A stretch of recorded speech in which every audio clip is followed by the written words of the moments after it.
Surrender क्यों हुआ है? एक तो जो अपने राज्य की पॉलिसी है वो बहुत अच्छी है। दूसरा, जो हम बार बार कहते हैं कि काफ़ी सिक्योरिटी फोर्सेस द्वारा 2 ऑपरेशन चलाए जा रहे हैं और जो मुहिम चलाई जा रही है एंटी नक्सल ऑपरेशंस की, उसके कारण काफ़ी प्रेशर है। छत्तीसगढ़ की महिला नक्सली ने बालाघाट में किया सरेंडर। नक्सलवाद मुक्त अभियान के तहत पहली बार बालाघाट पुलिस को मिली कामयाबी। सवाल है कि सुनीता ने सरेंडर का रास्ता क्यों चुना? क्या हो सकती है इसकी वजह? चलिए दिखाते हैं आपको बीजीटी मीडिया पर एसपी आदित्य मिश्रा का संक्षिप्त साक्षात्कार। देखिए, मुझे लगता है कि मध्य प्रदेश सरकार की जो आत्मसमर्पण नीति है वो बहुत स्पष्ट है कि कोई भी यदि आर्म्ड काडर या सशस्त्र नक्सली ये चाहे कि वो अपने हथियार को त्याग कर मुख्यधारा में आना चाहता है, त्याग करके हथियारों का, तो वो किसी भी पुलिस अधिकारी, किसी भी अन्य वरिष्ठ जनप्रतिनिधि, किसी भी मीडिया पर्सन, किसी के माध्यम से भी आ सकता है।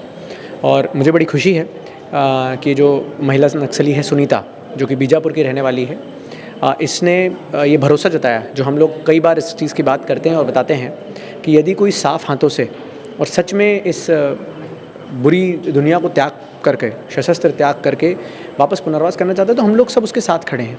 परंतु आपको विश्वास करना होगा। और मुझे लगता है कि आज ये एक बिल्कुल स्पष्ट उदाहरण सबके सामने आया है। जैसे कि आपने देखा होगा, जब वो प्रेस कॉन्फ्रेंस खुद बोल रही थी कि जब से कल से वो शायद कैंप में आई है, किसी प्रकार की उसके साथ ज़बरदस्ती, पूछताछ, इंटेरोगेशन में परेशान करना, मुझे लगता है कि जितना परेशान मेंटली वो हरास्ड शायद दलम में रही होगी, उससे काफ़ी बेहतर।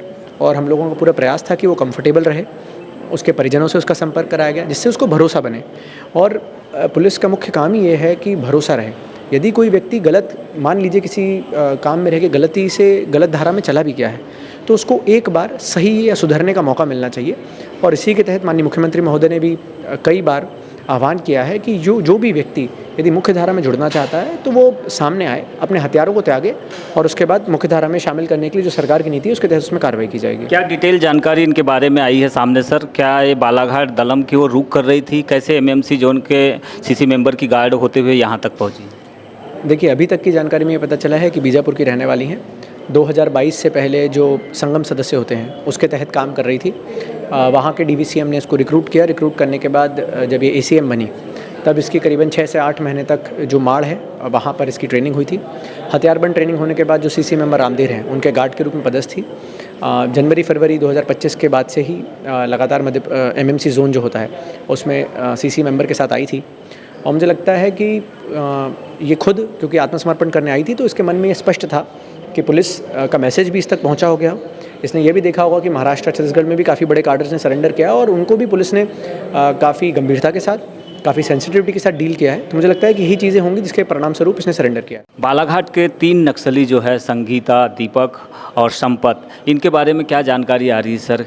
लगातार इनको लेकर चर्चाएं चल रही है कि सरेंडर नहीं करेंगे, कोई कह रहा है कर सकते हैं, संभावना है। देखिए, अभी तक हमारे पास ऐसी कोई पुख्ता जानकारी तो नहीं है, परंतु आपके माध्यम से मैं उनको भी अगर मैसेज पहुंचता है तो यही देना चाहूँगा कि जब एक अन्य राज्य की महिला नक्सली जो कि सशस्त्र थी, उसने आगे सरेंडर किया और मुख्य धारा में जुड़ने का फैसला किया और उसके साथ पुलिस ने इतना अच्छे तरीके से सेंसिटिविटी के साथ बर्ताव किया है, तो जो यहाँ के काडर्स हैं, उनको, जिनका जीवन यहीं से शुरू हुआ है, उनको भी इस मौके का फ़ायदा उठाना चाहिए, इस नीति का फ़ायदा उठाना चाहिए। सरकार ने ऑपरेशंस के साथ साथ वर्तमान में जो एक द्वार खोल रखा है पुनर्वास कराने का, उसका फ़ायदा उठा के उनको भी इसका लाभ लेना चाहिए। नक्सलवाद के खात्मे को लेकर जो अभियान चलाया जा रहा है, छत्तीसगढ़ में जिस तरह का एक बड़ा मूवमेंट देखने मिला और कई नक्सलियों ने सरेंडर किया है, उसका कुछ इम्पैक्ट बालाघाट जिले में पड़ा है सर अभी तक?